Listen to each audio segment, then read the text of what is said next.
Assalamualaikum dan salam sejahtera kepada anda yang menonton pembentangan ini. Pada hari ini, kami akan membentangkan kajian keberkesanan permainan board game Aukma Moh ke Pahang kepada masyarakat setempat di negeri Pahang. Ahli kumpulan ini terdiri daripada 3 orang iaitu pertama, Cik Nadiatul Aini binti Kamarudin sebagai ketua, yang kedua, Puan Hanisah binti Othman dan yang ketiga, Cik Nur Fadilah binti Zaharin. Pengenalan. Malaysia merupakan salah satu destinasi tarikan pelancongan yang berpotensi di peringkat tempatan Asia dan antarabangsa. Oleh itu, sektor pelancongan merupakan penyumbang yang penting dalam pembangunan ekonomi di dalam dan luar negara. Malaysia mencatatkan ketibaan sebanyak 26.1 juta pelancong antarabangsa ke Malaysia. Hasil jumlah pendapatan pelancongan sepanjang tahun 2019 adalah sebanyak 86.14 bilion. Negeri Pahang Darul Makmur mempunyai pelbagai destinasi menarik yang boleh dilawati dari segi budaya, keindahan biodiversiti, keunikan dan buatan manusia di mana ia dapat dijadikan peluang menjana pendapatan kepada penduduk kawasan setempat dari segi peluang pekerjaan. Latar belakang kajian. Menurut FMT 2020, peratus penggunaan internet di Malaysia turut meningkat kepada 84.2% pada tahun 2019 berbanding 81.2% pada tahun 2018. Manakala, menurut hasil laporan digital 2021 menyatakan jumlah pengguna internet di negara ini menunjukkan peningkatan kepada 2 juta pertambahan 7.7% antara tahun 2020 dan 2021 mewakili 86% penduduk Malaysia pada Januari 2021. Simon 2021. Oleh hal demikian, trend ini memberi keburukan kepada individu iaitu individu kurang membaca buku kerana terlalu leka dengan dunia maya manakala bagi keluarga pula ia merenggangkan hubungan antara ahli keluarga akibat terlampau banyak menghabiskan masa dengan gadget dan hal ini secara tidak langsung dapat menjatuhkan maruah negara. Hairul 2017. Idea pembangunan dalam kajian ini merupakan serampang dua mata yang sedikit sebanyak dapat membantu mengurangkan penggunaan gadget serta dapat mempromosi kawasan pelancongan di negeri Pahang.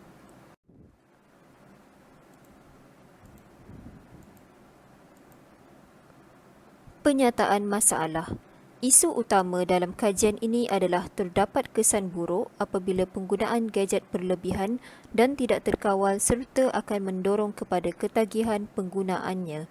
Pada tahun 2020, Suruhanjaya Komunikasi dan Multimedia Malaysia MCMC telah membuat tinjauan berkenaan peratus penggunaan gadget.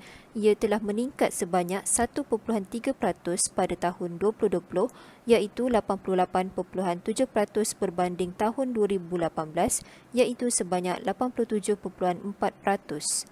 Tinjauan telah dibuat oleh Kementerian Kesihatan Malaysia KKM pada tahun 2020 mendapati 85.6% remaja berumur 13 hingga 17 tahun adalah pengguna gadget dan 29% daripadanya mengalami ketagihan internet. Penggunaan gadget dengan tempoh yang lama iaitu lebih 4 hingga 7 jam sehari akan mengakibatkan pelbagai kesan negatif terhadap kesihatan fizikal, mental dan psikososial. Terdapat 2 objektif di dalam kajian ini. Pertama, mengenal pasti pengetahuan masyarakat tentang board game. Kedua, menilai aspek kefahaman dan kandungan permainan board game kepada masyarakat setempat di negeri Pahang. Tinjauan literatur. Di Malaysia, banyak permainan yang digunakan untuk sesi pembelajaran iaitu pembelajaran yang berasaskan permainan, game board learning. Teknologi yang dilakukan bersesuaian dan interaktif supaya dapat menjana pemikiran kreatif pelajar serta membantu dalam meningkatkan pembelajaran yang lebih kreatif. Ianya juga bertujuan untuk memberi kesan ke atas perilaku remaja, justeru ia akan menjadikan board game yang menarik dan interaktif sebagai media pembelajaran untuk remaja. Jenis media untuk pembelajaran: media audio, audiovisual, media visual dan media reality. Contoh board game di Malaysia: The Lepak Game, The Malaysian Dream, Kleptopoly, Kaki Lima, Pasaraya Supermarket Manager.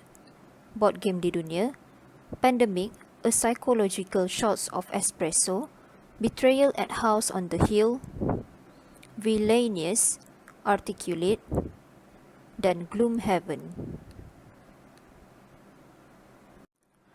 Terdapat 7 strategi permainan board game. Yang pertama, strategi board game. Ini memerlukan kepakaran dan logik akal berfikir untuk memenangi permainan tersebut. Contohnya, catur di mana pemain harus memikirkan langkah-langkah untuk gerakan seterusnya. Yang kedua, race game adalah permainan di mana kemenangan ditentukan dari perlumbaan untuk mencapai matlamat dengan gerakan bidak permainan itu. Contohnya, permainan backgammon. Yang ketiga, German style board game adalah permainan yang mengundang pemain untuk memproses sumber yang dimiliki, menyusun strategi dan biasanya tidak ada penyingkiran pemain. Ia merupakan interaksi secara langsung antara pemain dan peraturannya kurang rumit. Contohnya, permainan Agricola. Yang keempat, permainan roll and move adalah permainan yang bergantung pada dadu atau media lain untuk menentukan arah atau kuantiti langkah yang diambil oleh pemain, dan permainan ini lebih bergantung pada nasib. Contoh permainan ini ialah The Game of Life. Yang kelima, trivia game adalah permainan yang mengundang pemain untuk bertembung pengetahuan di mana pemain yang dapat menjawab akan memenangi permainan tersebut. Contoh permainan adalah Trivial Pursuit. Yang keenam, word game adalah permainan yang perlu memiliki kepintaran dan kepantasan otak dalam memproses perkataan. Contoh permainan tersebut ialah Scrabble.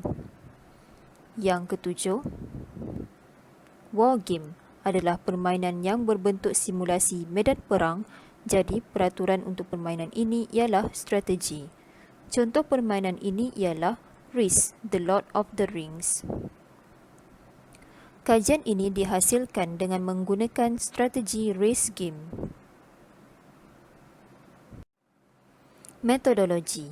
Bagi mendapatkan jumlah bilangan sampel yang digunakan dalam kajian ini, formula yang telah diperkenalkan oleh Krejci and Morgan 1970 digunakan. Tujuan persampelan adalah untuk memperoleh maklumat tentang sesuatu populasi, untuk menjimatkan kos membuat penyelidikan dan untuk mendapatkan ketepatan yang maksimum dan jangkaan yang akan berlaku dalam penyelidikan. Kajian ini menggunakan kaedah kuantitatif.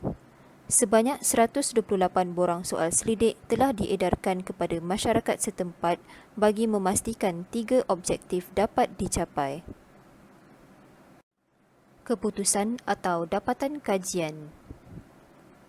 Ini adalah bagi objektif 1, mengenal pasti pengetahuan masyarakat tentang board game. Majoriti responden bersetuju dengan penyataan di dalam soalan yang dikemukakan. Keputusan atau dapatan kajian bagi objektif kedua, menilai aspek kefahaman dan kandungan permainan board game kepada masyarakat setempat di negeri Pahang. Hasil mendapati kefahaman kandungan bagi majoriti responden meningkat selepas bermain board game. Perbincangan atau cadangan. Pertama, memperbanyakkan bilangan kad permainan. Penyelidik ingin mencadangkan agar dapat menambah baik permainan board game Aukme Moh ke Pahang, iaitu memperbanyakkan bilangan kad permainan seperti tugasan, SOP, nasib dan peluang. Kedua, memperbaharui corak permainan mengikut trend semasa. Cadangan berkaitan aspek keberkesanan kandungan tentang board game Aukme Moh ke Pahang ialah membuat penambahbaikan dengan sentiasa memperbaharui corak permainan mengikut isu semasa atau peredaran trend semasa. Ia disebabkan kebanyakan orang ramai akan berasa bosan apabila permainan tersebut tidak melakukan kelainan ataupun perbezaan dengan edisi pertama. Kesimpulan. Secara kesimpulannya, keberkesanan permainan board game tersebut sangat memuaskan kerana apabila responden membaca buku panduan yang telah disediakan, ianya berkesan seperti yang dijangka, iaitu responden dapat bermain mengikut peraturan dan panduan yang telah disediakan serta kad-kad yang digunakan untuk bermain sangat mudah difahami bagi responden. Akhir sekali, untuk mengukuhkan lagi keberkesanan kandungan tentang board game Aukme Moh ke Pahang boleh dilihat pada penyataan yang ke-6 dan ke-7 kerana pada penyataan ke-6 menyatakan bahawa jalan cerita permainan dapat mencapai objektif di samping penyataan ke-7 adalah kandungan SOP dalam permainan dapat membantu kefahaman pemain. Hal ini dapat dibuktikan disebabkan kebanyakan responden menjawab setuju dengan penyataan tersebut. Ini adalah rujukan bagi kajian ini. Sekian sahaja daripada kami. Terima kasih.